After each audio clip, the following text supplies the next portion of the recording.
এই জায়গায় যে আমরা সুক্রোজ মিডিয়ামে NaOH রাখছি সেখানে কিন্তু বিজারণের ক্রিয়াটা হবে KMnO4 এ। KMnO4 কি কি স্টেট চেঞ্জ করে এখানে সেটা একটু দেখব।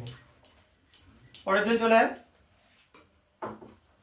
কিছুটা KMnO4 যোগ করে দে, তার মধ্যে হাতে তুলে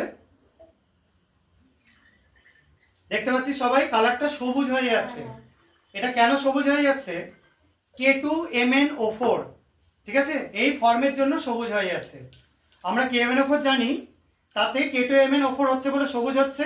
ইনস্ট্যান্ট দেখ কালারটা আস্তে আস্তে চেঞ্জ হয়ে একটু ব্রাউনিশ হয়ে যাচ্ছে। তার মানে KMnO4টায় K ছিল +7 স্টেটে, তার থেকে K2MnO4 হলো +6 স্টেটে রিডাকশন হচ্ছে। এখানে যেটা হচ্ছে সেটা MnO2 তৈরি হচ্ছে, অর্থাৎ +4 স্টেট চলে যাচ্ছে, কন্টিনিউ রিডাকশন হচ্ছে। এইভাবে চলতে থাকলে এটা যদি রেখে দেওয়া হয় এবং এর মধ্যে অ্যাসিড যোগ করা হয়, এটা কিন্তু একসময় কালারলেস হয়ে গিয়ে Mn2+ এ পরিণত হয়ে যাবে। সেটা আমরা পরের কোনো এক্সপেরিমেন্টে একদিন করে দেখব। এটা হলো বেসিক মিডিয়ামে, পুরোটাই বেসিক মিডিয়ামে। তো তবু যদি এটা রেখে দেওয়া হয়, দেখতে পাচ্ছি ইওলিস একটা প্রেসিপিটেট নিচের দিকে পড়ে গেছে MnO2 এর জন্য।